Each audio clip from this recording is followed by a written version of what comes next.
Hey, y'all. I've always believed that the shows that we binge and the movies we love are more than just entertainment.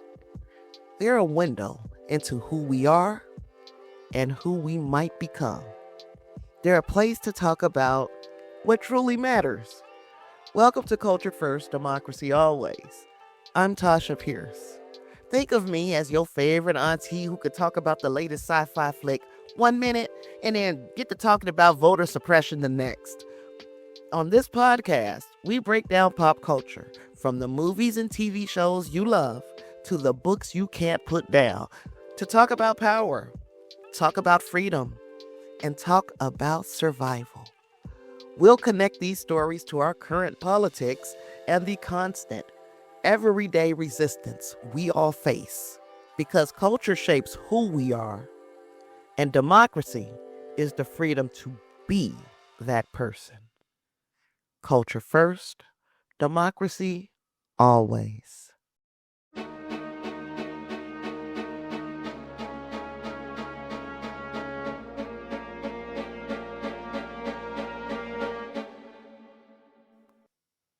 What's up, everybody? Welcome back to Culture First, Democracy Always. We are moving right along with our classic TV deep dives arc. Last week, we talked Star Trek and the complete absurdity of fighting over arbitrary differences. Today, we're pivoting the focus from the external enemy to an internal one, with one of the greatest episodes of TV ever aired. And this series has a lot of them. The Twilight Zones, the monsters are due on Maple Street. Now, this is one of those stories that's chilling because it feels so possible. In this episode, a quiet, ordinary street suddenly loses power and a strange sound is heard. Everyone looks up expecting a monster or an alien. But the greatest threat doesn't come from the sky. It comes from inside the community, fueled by fear, suspicion, and paranoia. Today, we're talking about how easily fear and suspicion can turn a community on itself, proving that sometimes the greatest weapon against democracy is already living on your block. Per usual, I got a roadmap for you. First, we're going to analyze the anatomy of this breakdown, how the speed of suspicion escalates a harmless incident into absolute chaos. Next, we'll look at how authoritarian forces use this type of uncertainty and arbitrary details to weaponize that fear, turning neighbors into enemies. Then, we'll connect this small town panic to real world phenomena like conspiracy theories and manufactured crises that dismantle trust today. And finally, we'll talk about the most crucial takeaway: choosing trust and communication over suspicion is the only way to resist self-destruction. Let's get into it. Part 1. The anatomy of a breakdown. Let's set the scene on Maple Street. It's a typical American suburb. Kids playing, neighbors chatting, dads washing cars. Then, the lights go out. Cars won't start. Phones are dead. Everyone is nervous, but hey, they're still neighbors. At least they have each other, right? Well, the first crack in the foundation comes from a little boy, Tommy. Tommy says he read a comic book about alien invasion starting just like this. He says the aliens are usually just people, a family who look exactly like human beings. They came ahead of time and blended in. They are responsible for the outage. They are basically the canaries in the coal mine. That's the entire genesis of this panic that overtakes this neighborhood. A power outage plus one kid's comic book theory. Now, I know what you're thinking. If my power went out today, I'd just check my phone for the power company app or flip on a battery-powered TV. But remember, this was 1960. No cell phones, no internet, no quick collective way to verify reality. Baby, once that power went out, those folks were truly isolated. And that isolation is what made the fear so fast and so powerful. Of course, the search for a villain begins immediately because the initial sense of safety has been shattered. The first target? A man named Les Goodman. And why? Why Les Goodman? Because his car starts when everyone else's doesn't. He's different.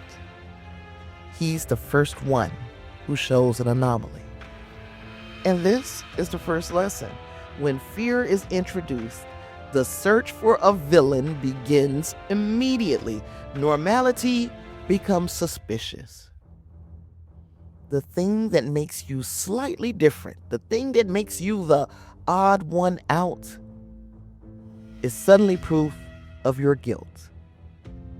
So I guess our mini takeaway for this part of the episode is that when society feels unstable, people voluntarily trade their logic for the comfort of having someone to blame. And once the search for a scapegoat begins, the only person who is safe is the one who yells the loudest.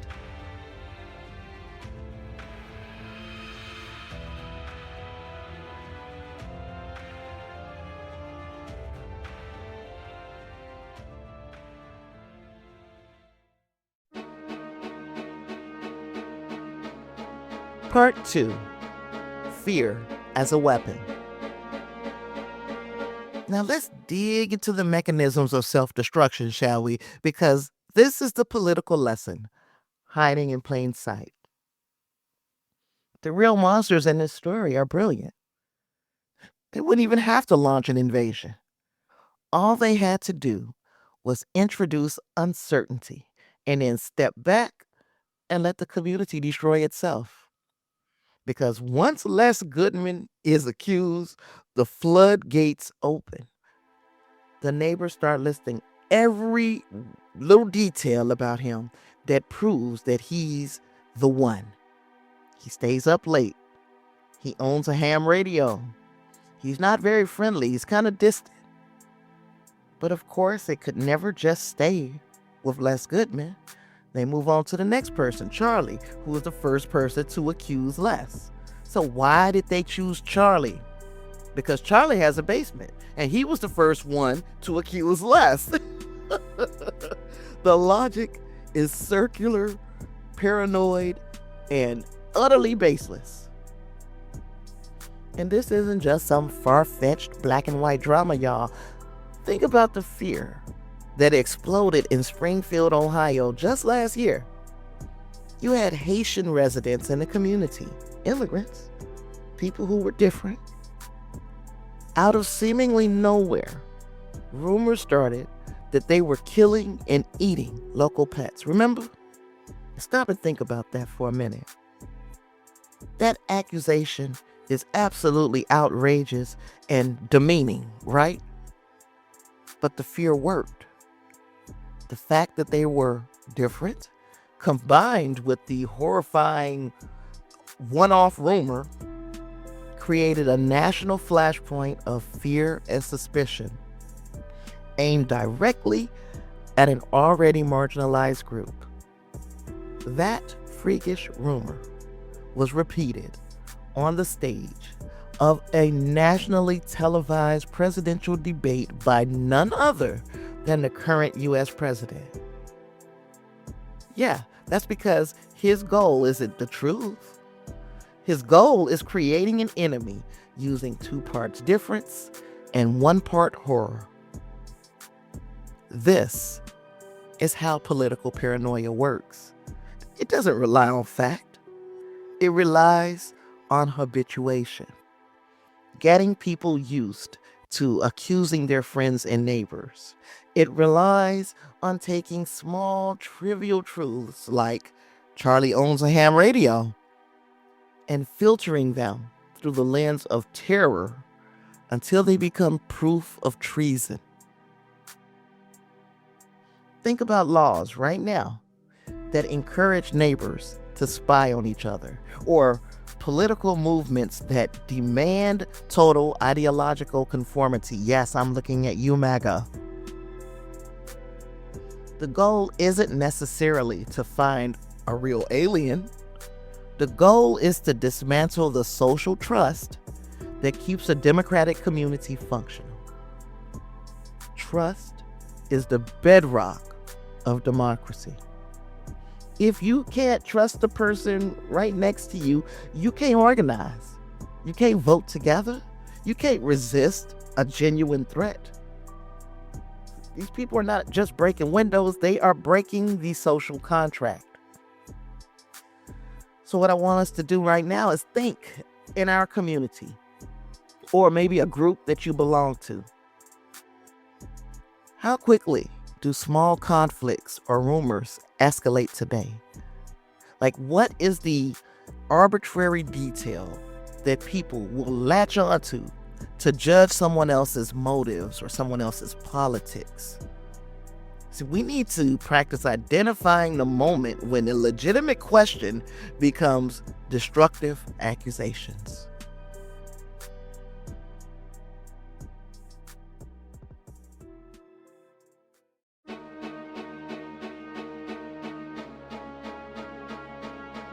Part 3. The politics of paranoia. Now, let's connect this small town panic to the big picture politics of paranoia. Why do conspiracy theories thrive in our world today? Well, because just like on Maple Street, they thrive in a moment of instability and a crisis of trust. When you feel that the big systemic powers that be are lying to you, which they often are, well, you start looking for simple, digestible villains amongst the people that you call friends, amongst your own peers. Politicians and media outlets exploit this by pointing the finger horizontally at the teacher, the librarian, the drag queen, the local activist, the journalist, the immigrant, the other, rather than vertically at the powerful, unaccountable systems that cause the instability in the first place. The greatest political advantage of paranoia is that it is cheap. It don't cost nothing. The monsters on Maple Street, revealed in the final scene to be actual aliens, they didn't have to spend a dime on weapons. They just cut the power and spread a rumor. They realized that human beings, when scared, will do the dirty work of dismantling their entire civilization. Self-destruction is the enemy's cheapest and most effective weapon, and we are seeing it used on us today. This is why we have to fight the urge to internalize political conflicts. When political figures manufacture rage over things like what books are in a library, who uses which restroom, they're forcing you to focus your anger on your neighbors, keeping you from uniting to demand real systemic change. The fight against autocracy will start with rejecting the monster on Maple Street. It means looking at your neighbor not as a potential alien spy, but as a frightened human being who needs communication and reassurance, not suspicion.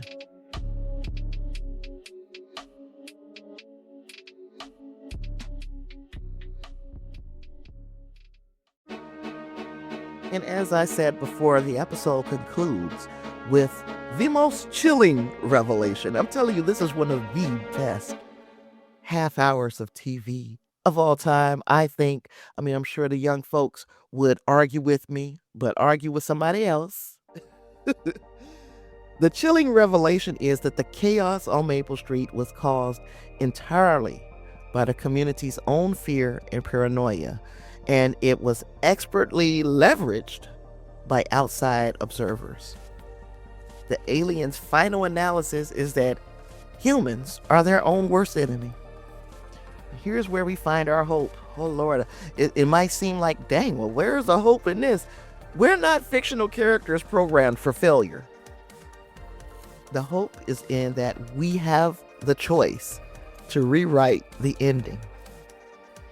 So the action that we take today is simple but profound. We must choose to rebuild and protect social trust. That means showing up for your neighbors. It means asking questions but demanding facts. It means refusing to keep that rumor moving or share an unverified political conspiracy theory, no matter how juicy and satisfying it feels to be the one who knows the big secret. It means recognizing that the real monster is the system that profits when we're too busy fighting each other. Thank you for joining me on this dive into the Twilight Zone. We are not done with the Twilight Zone, folks, but it's essential that we keep using these cultural artifacts like in the monsters on Maple Street to understand our world.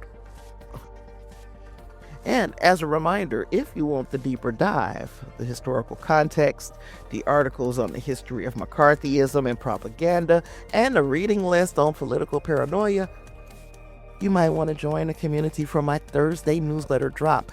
You can find a link to subscribe in the show notes.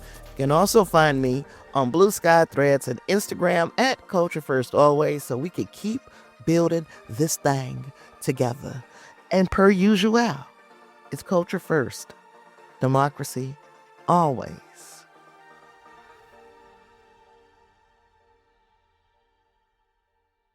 I hope this episode gave you a new way to look at the stories around you.